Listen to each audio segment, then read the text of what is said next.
So, the Black Ops 2 ports for PS4 and PS5 came out about a month ago, and I've been waiting to give my review because I really didn't want to get blinded by nostalgia and come out here and start talking out the back of my behind about a game that was possibly not as good as I remembered. But after being able to play and caress the game for over 1 month now, come on, man, I can come to y'all with my complete and unbiased opinion of this game.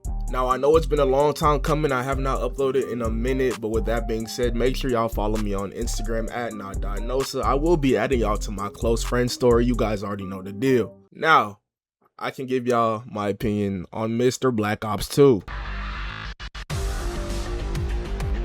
Now, like I said, I didn't want to glaze the game too hard because it might have been nostalgia bait, but I'm happy and very proud to say this was not nostalgia. This game is better than what they've been putting out. I'm not gonna lie to you. I don't remember the last time I played a game where I can just open up the game and not be spammed with ads or pushing me to buy something, some type of season pass. It's so wonderful, and it almost makes me forget that this is how old gaming was. Just take a look at this. I open up the game, Mason puts on his glasses, for sure, multiplayer, click on it. Haven't got no ads about a season pass, about other games, not no ugly Call of Duty hub. Look how easy it is. I almost forgot.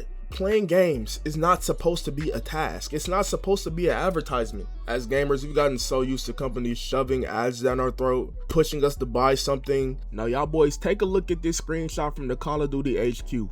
As you can see, we got Black Ops 7 multiplayer, Black Ops 7 zombies, Black Ops 7 campaign. Okay, cool. Now why is Call of Duty Warzone in the top right? Can someone explain that to me? But wait, there's more. Face ass. Now, if I was to press R1, if this was not a screenshot, I would press R1 and be able to see every single Call of Duty game I own. This is not my PS5 library. Why am I able to do that on a Call of Duty game? Why are we taking up unnecessary space on my console for me to be able to do that nonsense? Now, once again, if this was not a screenshot, I would press R1 again, and I would be taken to a battle pass. Why is the battle pass being promoted on the home page of a full price game? Keep in mind, this is all before I even find a lobby to play in. Why does the battle pass have its own separate section? And why is there a Call of Duty HQ? So let's say I actually bought Black Ops 7.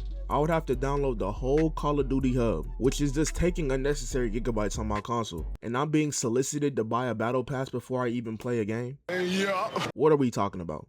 And I've played about 80% of the recent Call of Duties. I didn't buy Black Ops 7 for obvious reasons, but yeah, I played Black Ops 6. A lot of the Modern Warfares they've been dropping, so I'm not just some FIFA dude that's just talking about Call of Duty and don't know who he's talking about. And going back to Black Ops 2, it just reminded me how simple we used to have it and how good we used to have it. Even the voice chat, there's no moderation.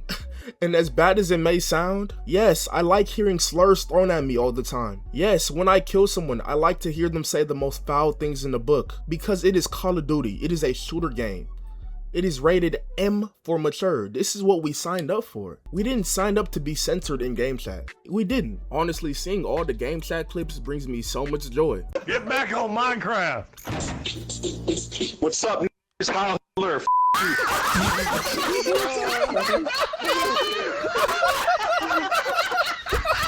This is probably the most raw experience we're gonna get in gaming in the modern era. Everything back then was so much simpler. No one was thinking about, oh, I can't say this, I can't say that, I can't send this text message. You can just get on this game and let it rip. Anything that comes to your heart, just go ahead and let it rip. Game chat isn't censored, nothing is censored. Everything is for us. It's for the people who play the game. Like, I've heard so many new slurs just within the past month, and I've absolutely fell in love with it. Over this past month, this is the only game I've been playing. Truly. It wasn't just nostalgia. This is what we've all been waiting for from Call of Duty. Even going through the emblems and just looking at everything that the Call of Duty community is creating, seeing some of the most vile, nefarious, racist, and downright ridiculous emblems, most that I can't even show on YouTube. I can't imagine Activision or Sledgehammer allowing us to do something like this in 2026. I just can't imagine it. And that's part of the reason that gaming has just gone so far off. Everything's gotten so soft. Like, why are we so soft? Man, Call of Duty was based on war, offing people. Censoring game chat and emblems should be the last thing that is on y'all's mind. Now let's talk about the gunplay. Playing Black Ops 2 has made me realize that we have gotten spoiled with how guns work in newer Call of Duties. In this game, if you are using a submachine gun, you are not hitting cross map. In this game, if you're using an assault rifle and a submachine gun goes up against you in a close range battle, there's a high chance you're going to lose that gunfight. Because weapons are tuned to how they're supposed to be. A submachine gun isn't a laser from 300 meters out, and an assault rifle is not going to be a submachine gun close range. But I feel like we've gotten so accustomed to throwing 50 attachments on weapons and making it a god weapon that can shoot from across the map and do anything. That's just not realistic. It's not. The balancing of weapons in this game is honestly very beautiful to me, and I never realized it until I came back and I'm using the MSMC and I'm trying to spray from across the map and I'm hitting everything but the target. But it's like, that's how weapons are supposed to feel. You shouldn't be able to put attachments on and turn it into anything you want. It doesn't make sense. And I feel like Black Ops 2, Black Ops 1, they got it right. Weapons have their own distinct feeling. And I know some of the younger players are coming back to the game asking, oh, where's slide canceling? Oh, where's the movement? Why am I so slow? And I'm not gonna sit up here and act like I hate slide canceling, because like I said, I have played the newer Call of Duties, and I would hate to sound like an old head that just can't keep up with the times. So I understand how this would be a very big difference for newer players. But in the same breath, we need to stop acting like slide canceling with big ass guns really makes sense. And it takes away from some of the main aspects that made Call of Duty what it was, like positioning, flanking, and finding good angles. Y'all are just getting into a gunfight, oh, slide cancel, duck, duck, duck, goose. Man, no one is busting out a slide cancel in the middle of a gunfight. What are we saying? And that's why I feel like we lost the plot with Call of Duty a long time ago. People trying to prioritize being movement demons and running around the map with Homer Simpson and Little Caesar skins. Like, what are we...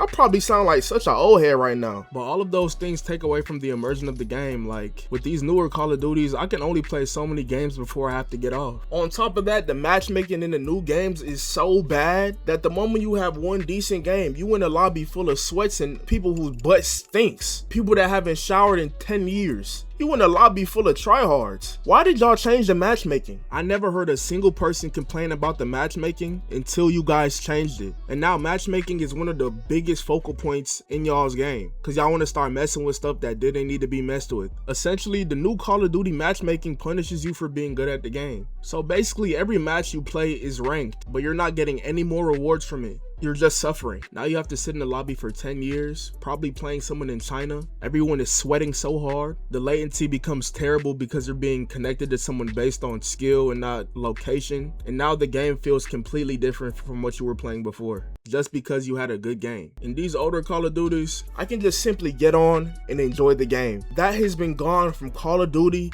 That's been gone from a lot of games. Honestly, playing this older game makes me realize a lot of gaming companies just fell into this trap where they're trying to monetize everything. And that makes them overcomplicate things because you can monetize more aspects of the game. We're missing simplicity. Simplicity is gone from gaming. Like, it's an epidemic, bro. It's truly an epidemic. The creator class system, simple. You get 10 slots, do what you do. It's not fun when everyone's walking around juiced up like Ronnie Coleman, bro. Like, what are we saying? Now, I'm not going to act like this game is perfect. Of course, there's a little problems with hit detection. It's not crazy bad to the point where, oh yeah, you're hitting him and you're just not getting kills. But yeah, the game was made in 2012. Okay, there might be some hit detection problems.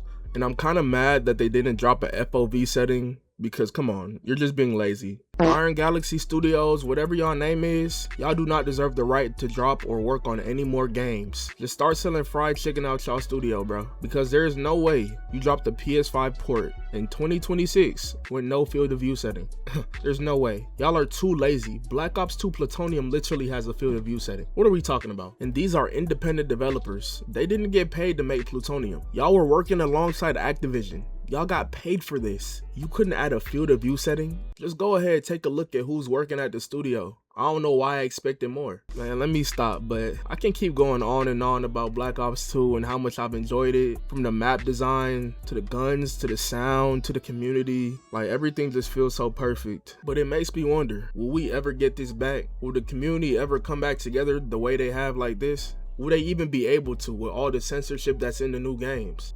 Will they actually let us turn off the skins so we just see soldiers on the field? Will the game ever be simple again? Who knows, y'all? Who knows? Man, with that being said, it's not no, so I got more videos coming for y'all soon, and I'm out, bruh.